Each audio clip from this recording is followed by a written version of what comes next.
Kalen DeBoer's first loss of his Alabama tenure. He had a lot of high expectations coming into this year, and they were focused around the Georgia game. They're focused around Tennessee. They're focused around LSU. I think people overlooked Vanderbilt. Maybe he, Kane Womack, the defensive coordinator, maybe the players celebrated too early and overlooked Vanderbilt, and it showed on the scoreboard, 35-40. It's not what you want to see from an Alabama team, from the expectations and what you see from a talent perspective. Definitely. And we talked about this. Is this loss worse than Saban's first year loss against UL Monroe? Absolutely not. Absolutely not. No, because this team is playoff ready. This team made the playoffs last year. There's obviously been some players who have left, Terry Arnold, Isaiah Bond, et cetera, et cetera. This is a playoff team. What Nick Saban took over was completely different to me. So you think this is worse? This is worse. 100%. Okay. This is worse. Yes. Okay. Yeah. I mean, I think there's definitely an argument to be made for that. It's talent-wise, probably the best coaching position that you could be in.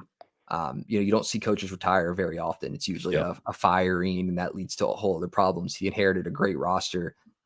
And what it felt like, and you've talked about tests and stuff this whole episode, so like I can keep the theme here, and it just felt like a test you didn't study for, and you showed up, you flipped it over. I told you this before. It's like you look at the answer, you look at it, you don't know anything on the test. You're lost. That's what Alabama's edges, their linebackers looked like all game. They were kind of sitting on their heels, like just letting guys run by them because they were confused as to the game plan. Like you didn't just watch Vanderbilt do this to Virginia Tech, do this to Missouri. I mean, it felt like they weren't ready for this game, and maybe they were looking ahead to South Carolina or looking ahead to Tennessee, and then you're fighting from behind. Offensively, it's fine. Offensively, you played great.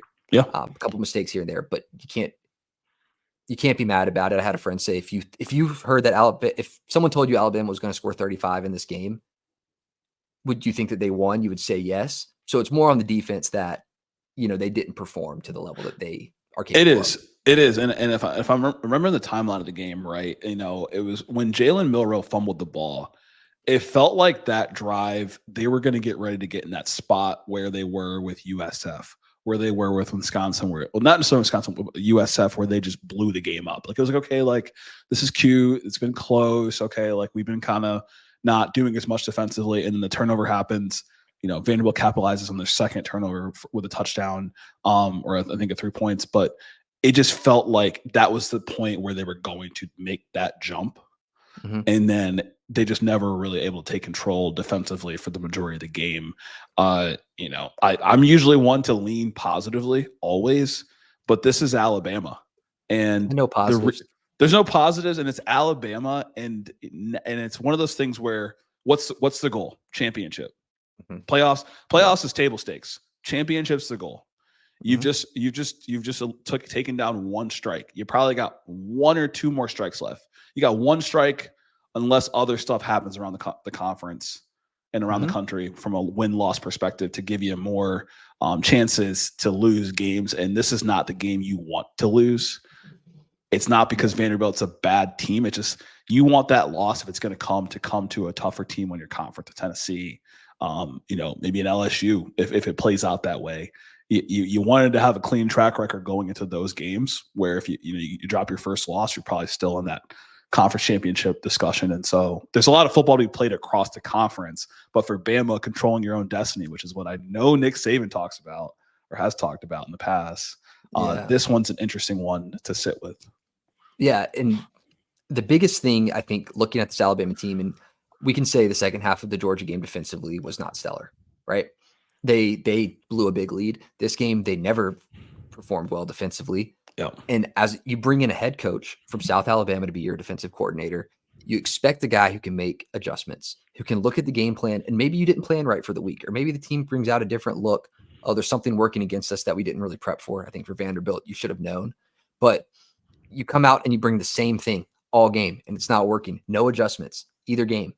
And it's frustrating to see. You come out with this 4-2-5 nickel, which works in certain ways, but it's a softer set. Yep. And you're not bringing unique blitzes. You're only rushing 4 on most plays, and they're not getting there. You're rushing 4 against 5, and Pavi has everything he can do. And It's not like your linebackers who aren't rushing or doing anything. They're kind of sitting there with their hands out wide, just waiting for someone to run at them. It felt like the defensive scheme where you're playing this man coverage, backs to the ball, often. I couldn't count the amount of times I saw guys just running downfield with people still guarding their man, because it's just the scheme didn't match what Alabama saw in Vanderbilt. And I think that looking forward, Kane Womack, defensive coordinator, needs to kind of, and I've seen it online, he's being held accountable by the fans. He's being held accountable by the media. So I don't want to say he needs to be held accountable, because he is. But I think that right now, combined with maybe some poor player IQ in making those plays and sitting on their heels, are the two-prong problem to this game, was the defensive coaching and that IQ issue. I think that was definitely the definitive. Those are the two definitive, key points that we see on this defense that look like challenges. Like, and I think like I said, I didn't want to come in and sugarcoat this, because it's the championship expectation.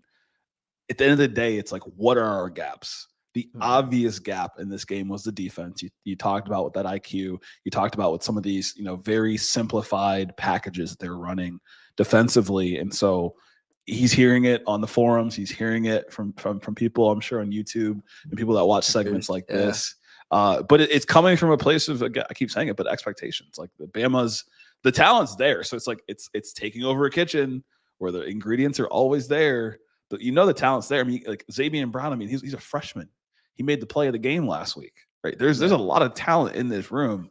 But this game, they didn't really show us as much defensively. I think that this game, wasn't Vanderbilt like 13 for 16 on third downs? I mean, they were just able to keep these drives sustained. And so gotta be able to get teams off the field. Offensively, I'm not going to skate over it, because they played really well against expectation. But 17 minutes, you put up 35 points, two tutties from J.M. Miller in the first half. Like, they're going toe to toe. They were going with him. Yeah. Milroe, I don't think, Jalen Milroe didn't lose the Heisman in this game. Like people say, he played great. You maybe from an offensive standpoint, your defense is gas, run the ball a little bit more. You have that, let's slow the game down a little bit and not score so quickly, but you can't fault an offense for doing that. He played great. Other guys in the, Cam Ward above him, more, he's turning over the ball too. So it's not like this game, I'm Miami. Here we go. But look, Milroe, Mickey Mouse circus interception, and he lost the Heisman because of that. We saw Cam Ward throw it 40 yards across his body in the perfect play to Cal. That's a whole other side tangent, but there's the Heisman discussion, and then there's like, who looks better, which is pretty much the Heisman discussion from a quarterback play. This past week, we saw a fumble from Jalen Milroe. We saw an interception, but we saw the typical design run play. So he had a design run touchdown, doing what he does. He shows up to work every week. And you know what he's going to give you. And I think Cam Ward shows up to work every week. And the argument to be had here is who has a tougher job. And I think Jalen Milroe has a tougher job. Yeah. Especially you look at games like last week, you look at games like this week where he's been asked. Cam Ward did it too. He's had to bring his team back in and win the game. I think this week and last week against Georgia, Milroe was not at fault maybe for the problems that Alabama was facing on the field. Like, he was having to keep up with defensive issues. Yeah, there was the interception, the pick six. But, looking at Miami, there were some offensive woes that maybe led to that situation where he had to get them back in the game. Carson Beck, when they were looking at him in the game against Alabama, like, oh yeah, great, he brought them back. I said this before, but like, he kind of got them in that position a little bit too. So in this one, I don't think that Milroe was the one that got them needing the points. I get that, because it's like, is it the defense that got you in that position, or is it your turnovers that got the team in the position? And so if you look at it from that angle, from a Heisman lens, the slack that Milroe's getting is not fully justified given the flow of the game. But I think there is some similarities with the fact that both Miami's defense and the Alabama's defense have shown some challenges. Yeah, but there's similarities. There's some similarities there. But I still, objectively, bias or no bias, Georgia and Vanderbilt to me seem like tougher opponents than Virginia Tech and Cal. Yeah.